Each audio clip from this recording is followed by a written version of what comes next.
Hello students, welcome to the cosmic centre for learn English. मैं Shravan sir और आज हम लोग क्लास 9 के लिटरेचर से एक लेसन पढ़ने वाले हैं। लेसन का नाम है माई चाइल्डहुड। तो हम लोग लेसन में आए से पहले मैं आपको कह दूं कि आप बुक, पेन और एक नोटबुक भी साथ में रख लो, क्योंकि लाइन बाय लाइन में पढ़ाऊँगा। क्योंकि आप रीडिंग को भी देखेंगे, वर्ड मीनिंग्स भी आप समझेंगे, लाइन बाय लाइन एक्सप्लेनेशन भी समझेंगे, और साथ ही साथ कोई प्रॉब्लम हो, कोई डिफ़िकल्ट आपको कोई चीज़ लगता है जो मैं बता रहा हूँ, तो उस समय आप नोट डाउन भी कर सकते हो पॉज करके। ठीक है, कोई एक्सप्लेनेशन, कोई वर्ड मीनिंग वगैरह वगैरह। और एक ये महत्वपूर्ण इन्फॉर्मेशन आप लोगों के लिए कि आज से मैं लिटरेचर सेक्शन का class 9th, 10th, 11th, 12th सभी क्लास का अपलोड करने जा रहा हूँ वीडियो, जितने भी रिवाइज सिलेबस के अंतर्गत आपका लेसन्स है। इसलिए कोई भी वीडियो मिस नहीं करेंगे इन सारे क्लास के स्टूडेंट्स। ठीक है, और कोई इन्फॉर्मेशन आपको प्राप्त करना है, किसी तरह का कोई प्रॉब्लम हो, क्वेरीज हो, तो इस वीडियो के नीचे डिस्क्रिप्शन है, ट्रायंगल शेप्ड आप बटन देख रहे हैं, उसको क्लिक करेंगे और वहाँ पे मेरा व्हाट्सएप नंबर, ईमेल आईडी, साथ ही साथ मेरे जितने भी videos reading section, writing section, grammar, literature का अपलोडेड है, उसके लिंक भी मिल जाएंगे प्लेलिस्ट का। तो आप उससे सारे वीडियो एक्सेस करके आप देख भी सकते हैं। ठीक है, स्पोकन इंग्लिश का भी। चलिए आते हैं लेसन में। तो ये बिल्कुल आपको क्लासरूम एक्सपीरियंस होगा कि क्लासरूम में जैसे मैं पढ़ाता हूँ, बस आपके लेवल, ताकि हर लेवल के स्टूडेंट समझ सके। एक तो मैं जब रीडिंग पढ़ूंगा तो आप कम से कम वर्ड का प्रोनाउंसिएशन भी सीखोगे, पढ़ना भी सीखोगे। लाइन बाय लाइन एक्सप्लेनेशन जब करूँगा तो उसके अर्थ भी आप समझ पाओगे, साथ ही साथ वर्ड मीनिंग्स भी आप समझ पाएंगे। ठीक है, तो जितने भी स्टूडेंट हैं मेरे, एकदम पुअर से लेकर जो एवरेज हैं या फिर जो मेरे बहुत अच्छे स्टूडेंट, सभी लोग लाभान्वित हो सकें। ठीक है, तो जितने भी सारे स्टूडेंट्स हैं जो भी देखेंगे या देख रहे हैं, ठीक है, आप उसको समझ पाओगे। तो एक क्लासरूम एक्सपीरियंस की तरह, ऐसा नहीं कि मैं आपको लगेगा कि यूट्यूब में मैं पढ़ रहा हूँ या फिर ऑनलाइन या कोई वीडियो देख रहा हूँ, ऐसा नहीं। एकदम बिल्कुल क्लासरूम एक्सपीरियंस यही है कि यहाँ मैं बैठ के पढ़ा रहा हूँ। क्लास में अगर देखते तो आप खड़ा खड़ा मैं पढ़ाता हूँ, क्योंकि वहाँ सबका ध्यान आकर्षित करना होता है, सभी क्लास में होते हैं, सभी के साथ आई कांटेक्ट ज़रूरी है। ये भी देखना है कि कौन समझ पा रहा है, कि उसके एक्सप्रेशन से समझ में आती है, फिर बताना पड़ता है। इसलिए यहाँ मैं बैठ के बता रहा हूँ, यही फ़र्क है। ठीक है, चलिए आते हैं हम लोग लेसन में। I was born into a middle class family. ठीक है, ये कौन कह रहे हैं? Doctor APJ Abdul Kalam. ये उनकी ऑटोबायोग्राफी है, उन्होंने ही लिखा है और उनके जीवन के बारे में। I was born into a middle class Tamil family in the island town of Rameswaram in the erstwhile Madras state. कहता है मेरा जन्म, ठीक है, मेरा जन्म एक मिडिल क्लास, मध्यम वर्गीय तमिल फैमिली में हुआ। कहाँ? एक आइलैंड, ठीक है, द्वीप पर स्थित एक शहर, ठीक है, जिसका नाम है रामेश्वरम। पहले वो एर्स्टवाइल माने पहले, पूर्व में, वो जो राज्य था, प्रांत था, मद्रास, उसी में आता था। अभी तमिलनाडु में पड़ता है। ठीक है, कहता है माय फादर, मेरे पिता, Jainulabdeen had neither much formal education nor much wealth. Despite these disadvantages, he possessed great innate wisdom and a true generosity of spirit. इसमें वर्ड मीनिंग्स आप देख लेंगे। जैसे जेनरोसिटी मैंने उदारता होता है, डिस्पाइट मैंने के बावजूद, डिसएडवांटेजेस मतलब कमियाँ, ठीक है, पजेस मैंने होना, अधिकार में होना, ठीक है, इंडेट मतलब जन्मजात। अब वो कहते हैं कि मेरे पिताजी, जिनका नाम जैनुलब्दीन था, ठीक है, वो न तो उन फॉर्मल एजुकेशन प्राप्त किए थे। मैंने फॉर्मल एजुकेशन उसको कहते हैं जैसे आप स्कूल में पढ़ रहे हो, कॉलेज में पढ़ रहे हो, वहाँ से आपको डिग्रियाँ मिलती है, ठीक है, सर्टिफिकेट मिलता है, आप उसको, तो इस तरह की पढ़ाई को फॉर्मल एजुकेशन कहते हैं। ना वही कहता है कि ना स्कूल कॉलेज से कोई फॉर्मल एजुकेशन उन्होंने प्राप्त किया था और ना ही वो धनी थे।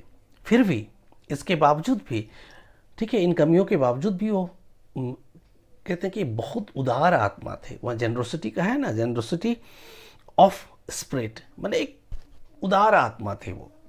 ठीक है, he had an ideal helpmate in my mother, ठीक है, उनको एक मैंने आदर्श सहयोगी प्राप्त था, और वो कौन थी? मेरी माँ, जिनका नाम था अस्यामा, ठीक है। मैंने उसको आदर्श इसलिए कहते हैं कि वो ऐसे सहयोगी होना चाहिए कि जीवन के हर मोड़ पे हर तरह से आपको सहयोग करे, ठीक है। ऐसी उनकी बात है। किनके लिए? उनके पिता के लिए। किनके पिता के लिए? डॉक्टर APJ अब्दुल कलाम के पिता के लिए। कहते हैं, I do not recall the exact number of people she fed every day, but I am quite certain that far more outsider ate with us than all the members of our own family put together.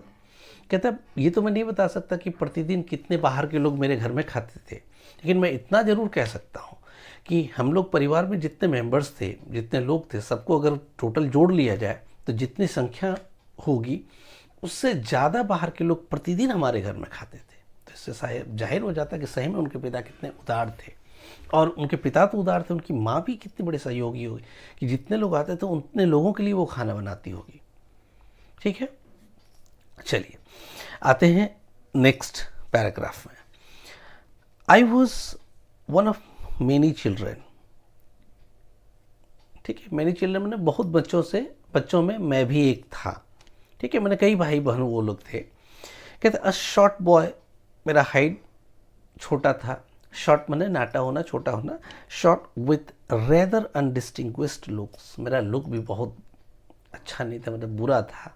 मतलब चेहरा का मेरा क्या कहते हैं उसको, मेरा रूप, ठीक है, वो अच्छा नहीं था। कहने का मतलब rather undistinguished looks. Born to tall and handsome parents, मेरे माता पिता लंबे थे और सुंदर भी थे, लेकिन उनका मैं बच्चा था, लेकिन मैं कुरूप था। कहने का मतलब मैं सुंदर नहीं था, और फिर मेरा कद भी, मेरे माता पिता लंबे थे, लेकिन मैं नाटे कद का था। और चेहरे का शक्ल, मेरे माता पिता सुंदर थे, लेकिन मैं सुंदर नहीं था, ठीक है। We lived in our ancestral house, हम लोग अपने पैतृक घर में रहते थे। पूछते नहीं, एंसेस्ट्रल माने होता है कि जैसे दादा परदादा के घर में रहते थे।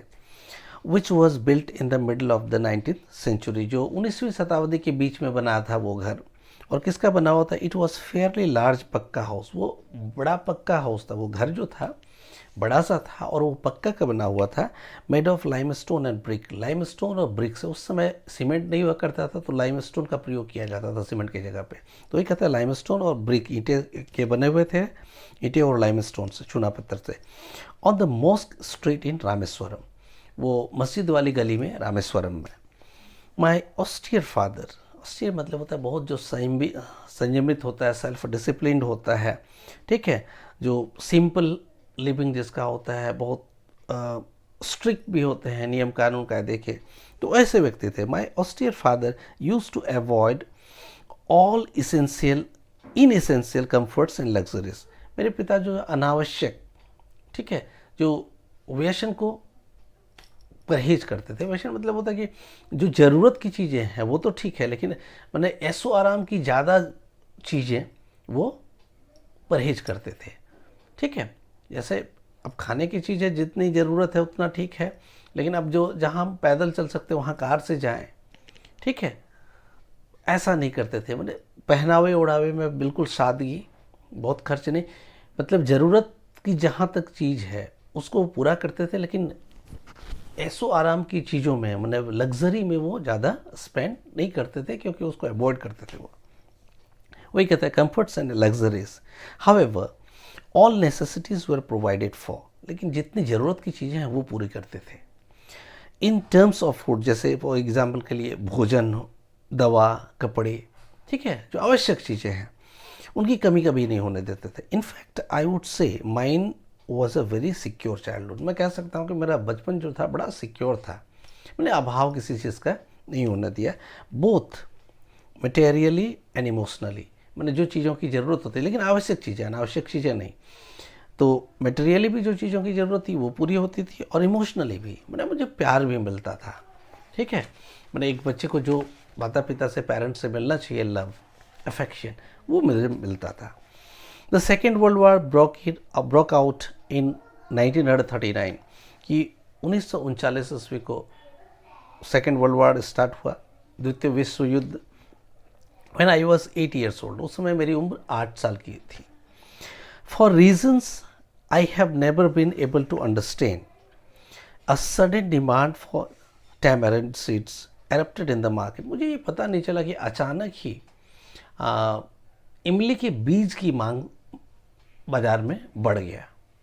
ठीक है, जो इमली का बीज होता है ना, उसकी बीज की मांग, ठीक है, बाज़ार में बढ़ गया। हमने लोग ज़्यादा खरीदने लगे, उसकी ज़रूरत ज़्यादा पड़ने लगी लोगों को।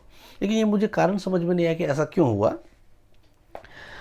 ए डेज कलेक्शन, तो आगे कहते हैं I used to collect the seeds, मैं जाके इमली के बीज को चुनता and sell them to the provision shop, और जो राशन के दुकान होते हैं उसमें मैं बेचता, और मॉस्क स्ट्रीट, जो मंदिर वाली गली में ही, सड़क पे ही।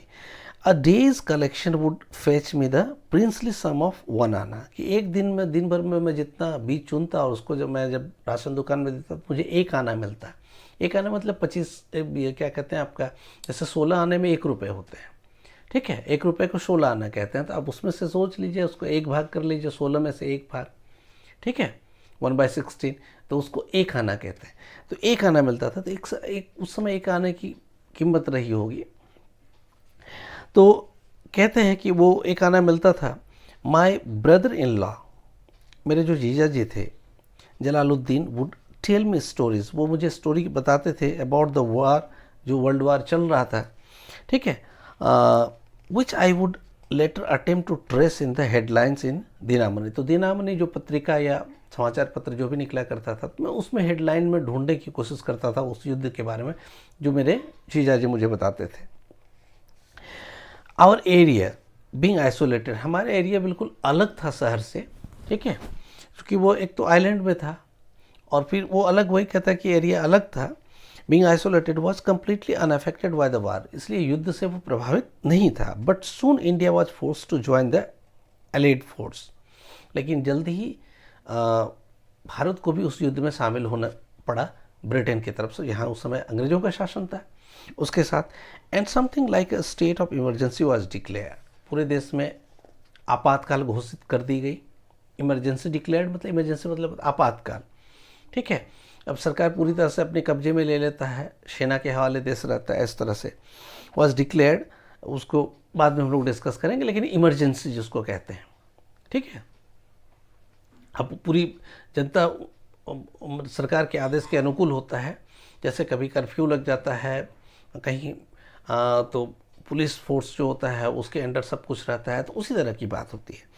तो वही कहता है यहाँ पे कि the forces completely unaffected by the war, but emergency was declared.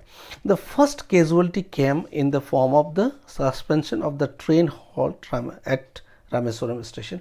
पहला जो नुकसान हुआ, कैजुअल्टी आई, मतलब उस युद्ध का परिणाम हम लोग को अगर भुगतना पड़ा कि रामेश्वरम स्टेशन पे जो ट्रेन रुकती थी रुकना बंद हो गया, वहाँ पे हॉल्टिंग अब बंद हो गई।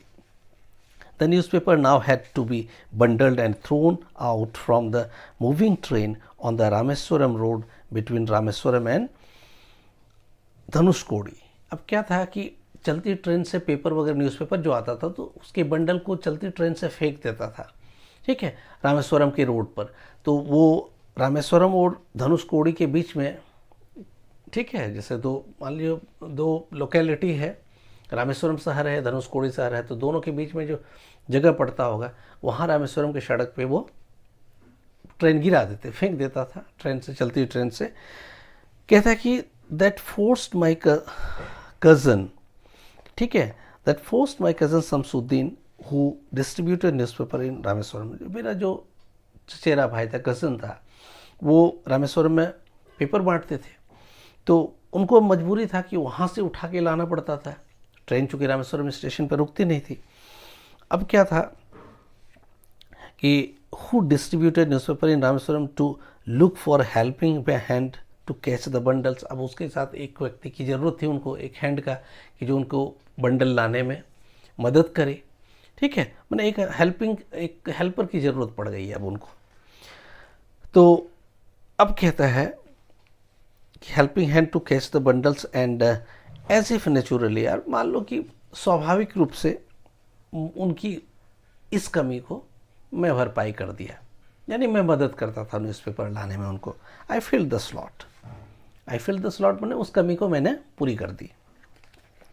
Shamsuddin helped me earn my first wages, और शमसुद्दीन मेरा जो कजन था पहली बार मुझे अपनी पहली कमाई करने में मदद किया, यानी वो पेपर बंडल ला देते थे तो उसके लिए उन्होंने कुछ मेहनताना मिला होगा, तो वही बोला कि उन्होंने मुझे कमाई में पहले मदद किया।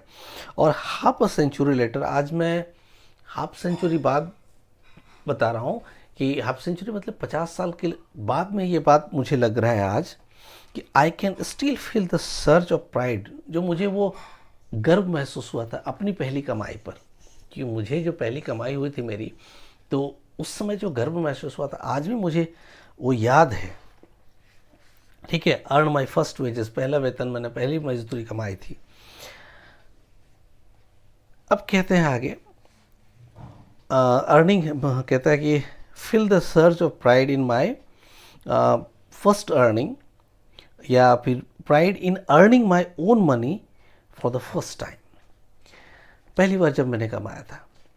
एवरी चाइल्ड इज बॉर्न, अब वो क्या आगे बात बताते हैं नेक्स्ट पैरा में कि every child is born with some inherited characteristics, हर बच्चे में कुछ खास, हर बच्चा जो जन्म लेता है कुछ खास विशेषता के साथ, कैरेक्टरिस्टिक्स मतलब होते विशेषताएं, कुछ खास गुणों के साथ, खास विशेषताओं के साथ, इनटू ए स्पेसिफिक, एक खास, ठीक है, सोशियो इकोनॉमिक, सामाजिक आर्थिक परिस्थिति में, सामाजिक आर्थिक परिस्थिति वाला परिवेश में, एंड इमोशनल इन्वायरमेंट, खास तरह का इमोशनल इन्वायरमेंट में। कभी कभी होता है कि ऐसे परिस्थिति में आपकी जन्म हुई, ऐसी परिवेश है जहाँ पे आपको लाड प्यार ज़्यादा नहीं मिला, हमेशा टॉर्चरिंग, घर में परिवेश ऐसा है कि लड़ाई झगड़ा चलता है तो आप भी ज़्यादा केयर नहीं होता, ऐसा भी होता है।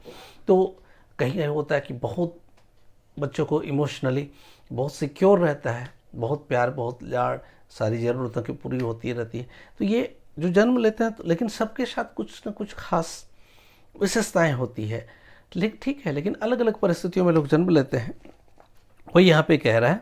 लेकिन कहता है आगे, and trend in certain veg bye figures of authority, यार उनके जो फिगर्स ऑफ अथॉरिटीज़ होते हैं, जो गार्जियन होते हैं, जो पेरेंट्स होते हैं, उसको अलग अलग ढंग से वो ट्रेंड करते हैं।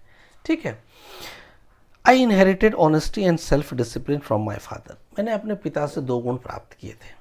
एक क्या था कि सेल्फ डिसिप्लिन, ठीक है, अनुशासन, स्वयं पर अनुशासन रखना, और दूसरा ऑनेस्टी, ईमानदारी, ये 2 चीज़ें मुझे अपने पिता से मिला था।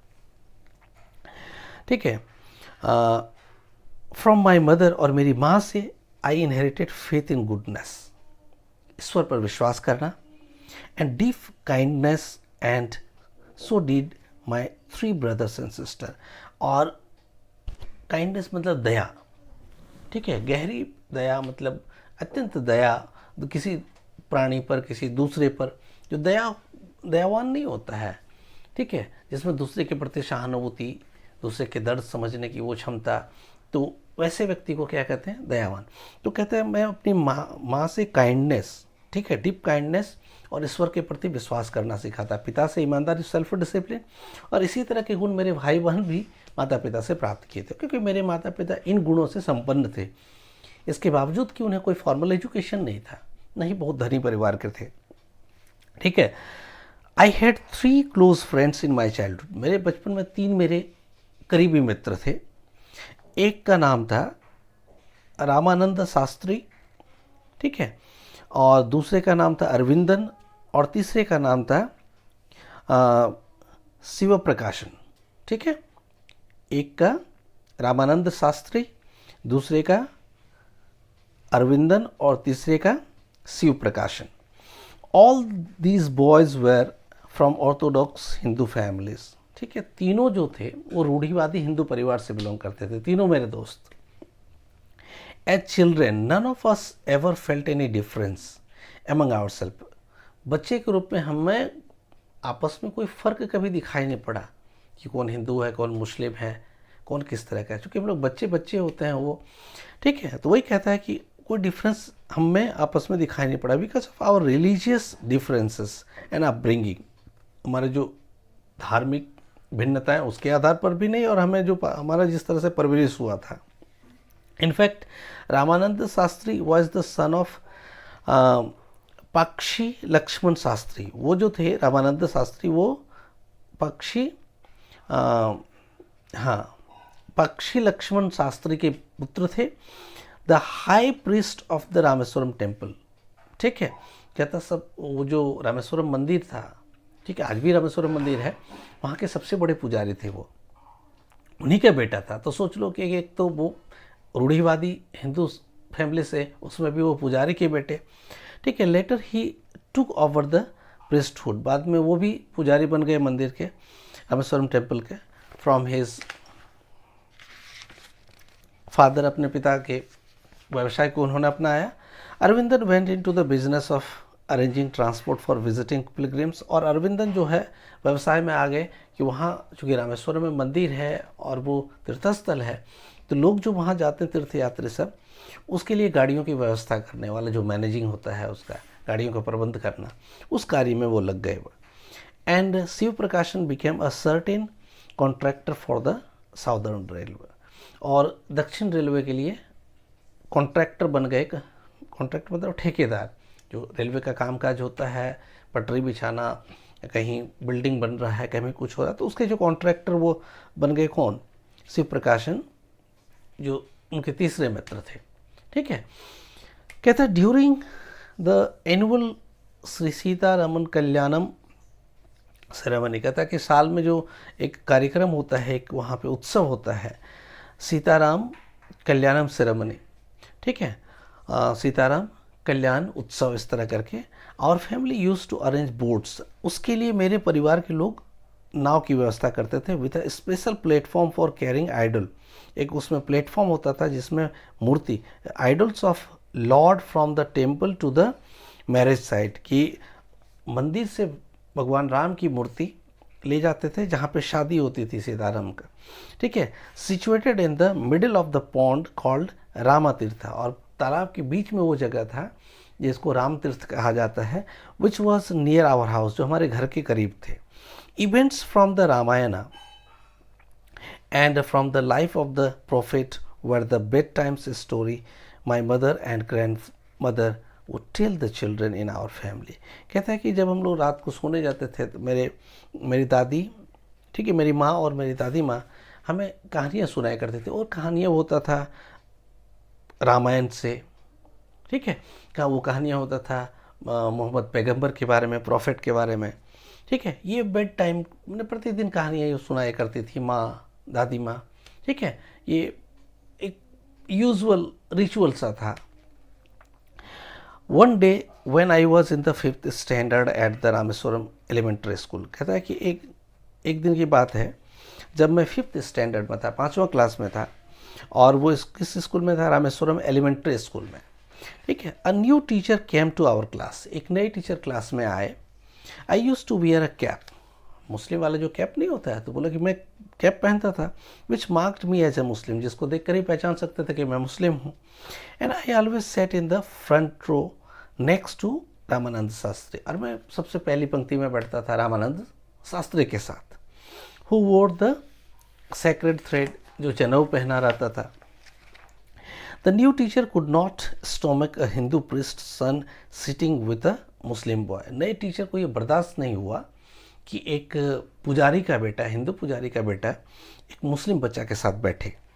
इन accordance with our social ranking as the new teacher saw it, जैसे नए टीचर आए तो उनको जो लगा कि रैंक में जो होता है हम श्रेष्ठ हैं, ये पुजारी के बेटा श्रेष्ठ है और एक मुस्लिम का बच्चा है, तो I was asked to go and sit on the back bench, कि मुझे कहा गया कि तुम जाके पीछे वाले बेंच में बैठो।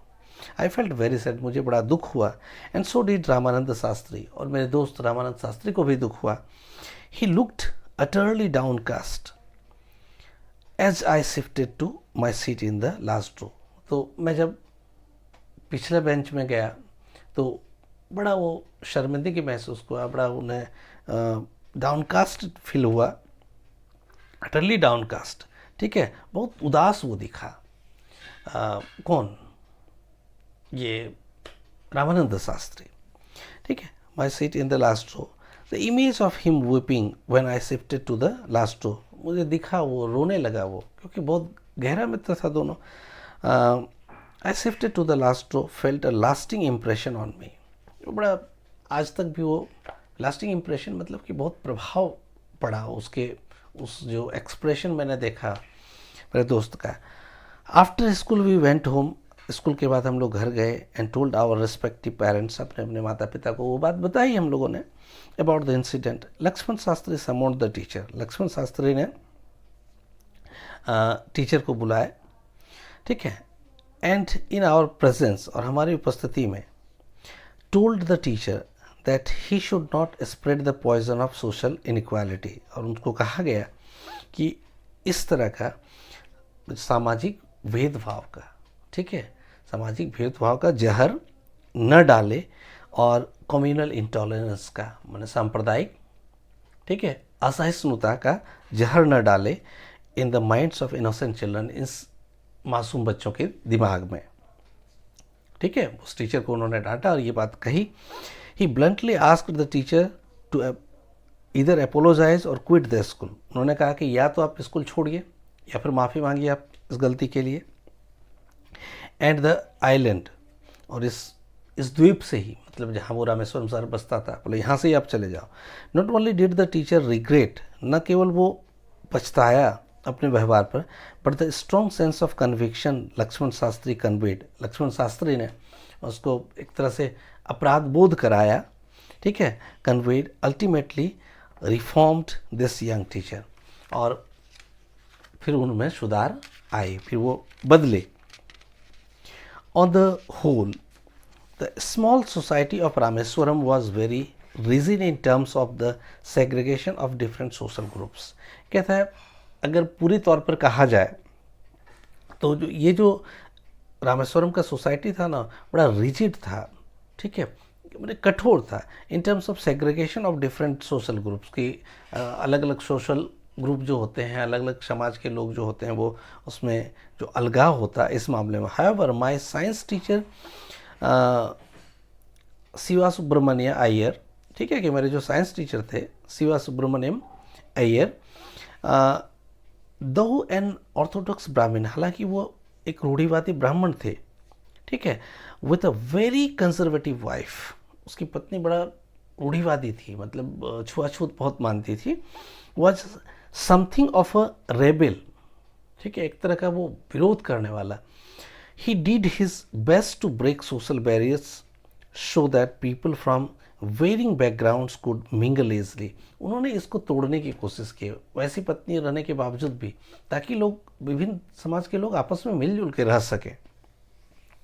ही used to spend hours with me, वो घंटों मेरे साथ बिताते, ठीक है, एंड वुड से कलाम, और वो कहते Kalam, I want you to develop so that you are on par with the highly educated people of the big cities. तो कहता है कि मैं चाहता हूँ कि तुम इतना आगे बढ़ो, इतना विकास करो, ठीक है, कि जो बड़े शहरों के होते हैं ना, कि नगरों के हाईली एजुकेटेड जो लोग हैं उससे भी तुम आगे बढ़ जाओ, ठीक है। वही कहता है कि par with the highly educated people of the big cities. One day he invited me to his home, एक दिन वो हम अपने घर में मुझे बुलाए फॉर मील खाने पर, ठीक है। कौन? उनके साइंस टीचर, क्या नाम था उनका? शिवा सुब्रमण्य अय्यर, ठीक है, Shiva Subramania Iyer. One day he invited me to his home for a meal, खाने पर मुझे बुलाया। हिज वाइफ वॉज हॉरिफाइड, उसकी पत्नी देख के डर गई। मैंने डर गई कि मतलब एक तो मुस्लिम लड़का को अपने घर में घुसा लिया, क्योंकि छुआछूत बहुत मानती थी वो। At the idea of Muslim boy being invited to dine in her ritually pure kitchen, कि पवित्र हो जाएगा, एक पवित्र किचन में दूसरे को खाने के लिए बुलाए। She refuse to serve me in her kitchen, वो किचन में उसको खाना परोसने से मना कर दी। Subramania Iyer was not perturbed, उससे वो परेशान नहीं हुए। Nor did he get angry with his wife, न अपनी पत्नी से गुस्सा किए, न वो गुस्सा हुए न वो परेशान हुए, ठीक है। But instead served me with his own hands अपने से वो खाना परोस के मुझे दिया, ठीक है, and sat down beside me to eat his meal, और मेरे बगल में बैठ के वो भी खाने लगे किचन में। His wife watched us from behind the kitchen, उसकी पत्नी के पीछे से देख रही थी किचन में के पीछे से, पिछले वाले दरवाजे से। I wondered whether she had observed any difference in the way I ate rice, ठीक है, कहता है कि आई वंडर्ड, मैं सोच रहा था कि कहीं वो खाने के तरीके में अंतर तो नहीं देख रही है कि किस तरह से मैं भात खा रहा हूँ, पानी पी रहा हूँ, cleaned the floor after the meal, ठीक है, और किस तरह से मैं ज़मीन को साफ़ किया खाने के बाद। When I was leaving his house, मतलब वो कब APJ अब्दुल कलाम कह रहा है कि किस तरह से मैं खा रहा था, किस तरह से पी रहा था खाने के बाद, जैसे ज़मीन साफ़ किया, वो देख रहे थे। When I was leaving his house, जब मैं उनके घर से निकला, Subramania Iyer invited me to join him for dinner again the next weekend, कि नेक्स्ट वीकेंड को डिनर के लिए फिर उन्होंने मुझे इन्वाइट किया। Observing my hesitation he told me not to get upset, तो देखा कि मेरे मन में हिचकिचाहट थी कि मैं कैसे आऊँ, ठीक है, मुझे भी थोड़ा फील तो हो ही रहा था ना उसका, तो मेरे हिचकिचाहट को देखकर उन्होंने, ठीक है, he told me not to get, कहा कि आप तुम परेशान नहीं हो, saying once you decided to change the system such problems have to be confronted। उन्होंने कहा कि अगर आप कोई सिस्टम को पहले से जो एग्जिस्ट करता है, जैसे कोई व्यवस्था समाज में पहले से बनी हुई, उसको जब भी तुम तोड़ने की कोशिश करोगे तो इन सारी समस्याओं से गुजरना पड़ेगा, ठीक है, इसको फेस करना पड़ेगा, जूझना पड़ेगा। कन्फ्रंट मतलब जूझना, लड़ना। When I visited his house the next week, तो अगले सप्ताह जब मैं उनका घर गया, Subramania Iyer's wife took me inside her kitchen, वो खुद ही मुझे अंदर ले गई, and served me food with her own hands, अपने हाथों से वो मुझे खाना परोस के दी। Then the second world war was over, दूसरा विश्व युद्ध खत्म हो चुका था, and India's freedom was imminent, और भारत जल्द ही स्वतंत्र होने वाला था। Indians will build their own India, कि अब भारतीय लोग अपना स्वयं का भारत बनाते, डिक्लेयर्ड, गांधी जी ने ये बात कही। The whole country was filled with an unprecedented optimism, पूरा देश आशान्वित हो गया, ठीक है, कि मैंने पहले कभी इसकी अपेक्षा न की गई थी। I asked my father for permission to leave Rameswaram and study at the district headquarters in Ramanathapuram, कि मैं पिताजी से इजाज़त लेना चाह रहा था कि मैं रामेश्वरम से बाहर जाके रामनाथपुर, जो हमारा डिस्ट्रिक्ट हेडक्वार्टर्स है, वहाँ मैं जाके मैं अपनी पढ़ाई करूँ। He told me as if thinking aloud, ठीक है, वो थोड़ा सा गहरे चिंतन की बात कहा। Abdul, I know you have to go away to grow, मुझे पता है कि आपको अगर आगे बढ़ना है तुमको तो बाहर जाना पड़ेगा। Does the seagull not fly across the sun, क्या सीगुल जो पक्षी होता है, क्या वो उड़ता नहीं है आसमान में, सूर्य के करीब जाके, मतलब आसमान में, alone and without a nest, ठीक है, कोई नेस्ट तो वहाँ होता नहीं है। He quoted Khalil Gibran to my hesitant mother, तो मेरी माँ को थोड़ा संकोच था, उनके लिए उन्होंने एक कविता कलील गिब्रान का कहा कि your children are not your children, ठीक है, कहा खलील गिब्रान का कोई कविता है जिसमें उन्होंने कहा, अपनी मेरी माँ को समझाने के लिए कहा, your children are not your children, की तुम्हारे जो बच्चे हैं वो तुम्हारे नहीं हैं। They are the sons and daughters of life longing for itself, कि वो अपने जीवन का, ठीक है, पुत्र और पुत्री है। जिस जीवन, मतलब जीवन मतलब होता है कौश, जो एक होता है उसको आप कह लीजिए कि सारे जो प्राणी हैं वो ईश्वर के ही अंश हैं। वो जीवन एक जो महान जीवन जिसको हम ईश्वर नाम से जानते हैं, एक सत्ता, उसी का भाग है ना ये, तो वो अपने जीवन का मालिक खुद है। वही कह रहा है कि life longing for it self, they come through you, वो तुम्हारे द्वारा आया है ये, ठीक है, बट नॉट फ्रॉम यू, तुमसे नहीं हुआ है वो, तुम अपना क्यों मान रहे हो उसको, तुमसे होकर वो आया है, ठीक है, तुमसे, तुम्हारे उधर से निकला है, ठीक है, लेकिन वो तुम्हारा नहीं है, वो जीवन का ही है, मतलब उस परमात्मा का ही। ये कहने का तात्पर्य वही था। You may give them your love, तुम उसको प्यार दे सकते हो, but not your thoughts, not your thoughts, अपना विचार मत दो, उसको सोचने के लिए छोड़ दो, वो अपना सोच, अपना मस्तिष्क उसके पास है, वो सोचिए, अपना विचारे। For they have their own thoughts, क्योंकि सबका अपना विचार होता है, ये जो बच्चे हैं इनका अपना विचार है। पर इस तरह से कह के मेरी माँ को भी उन्होंने समझाया, ये लेशन यहाँ पे ख़त्म हो जाता है। तो एक इस लेशन में 2-3 बातें हमें महत्वपूर्ण जानना है। एक तो क्या होता है कि किस तरह से बहुत रूढ़िवादी परिवार में होने के बावजूद भी अगर हृदय बड़ा होता है, सोच बदलने की अगर ललक होती है, तो किस तरह से बदलाव आता है। अब रामानंद शास्त्री को देख लीजिए कि एक मतलब रूढ़िवादी हिंदू परिवार का, उसमें भी पुजारी का बेटा, और उनके पिता का दिल देखिए कि वो इस बात से नाखुश हुआ कि टीचर ने उन लोगों को अलग अलग कर दिया, क्योंकि उस बैरियर को वो भी तोड़ना चाहते थे। साइंस टीचर को देख लीजिए। तो हमें भी समाज में ये जो भेदभाव है, ये क्या होता है कि समाज को आगे बढ़ने से रोकता है, समाज की सुख चैन सबको छीन लेता है, हमें समरसता पैदा करने नहीं देता, आपस में हमें मिलजुल के रहने के लिए ये एक तरह से रोड़े अटकाता है। तो इन सारी चीज़ों को दूर रखना चाहिए। दूसरी बात होता है कि गरीबी कहीं रोड़ा नहीं आता है अगर आप आगे बढ़ने के लिए तैयार हो, और हमें किसी चीज़ पर अपना अधिकार भी नहीं रखना चाहिए। दूसरी बात कि बचपन में जो संस्कार मिलते हैं, जो माता पिता जिस तरह से उसको ट्रेन करता है, उसका जीवन में आगे भी प्रभाव पड़ता है। इसलिए जब आप बच्चे हो तो अभी बहुत डिसिप्लिन रहने की ज़रूरत है। ऑनेस्टी का एक अपना रिजल्ट है। अब देखिए, वही एपीजे अब्दुल कलाम हमारे देश के सबसे बड़ा, उन्हें मिसाइल मैन कहा जाता है, ठीक है, न्यूक्लियर साइंस के साइंटिस्ट हो गए, मिसाइल मैन उन्हें कहा ही जाता है। हमारे देश के राष्ट्रपति भी रहे, और उनके विचार को पढ़िए, उनकी जो कि पुस्तकों को पढ़िए तो आप पता लगेगा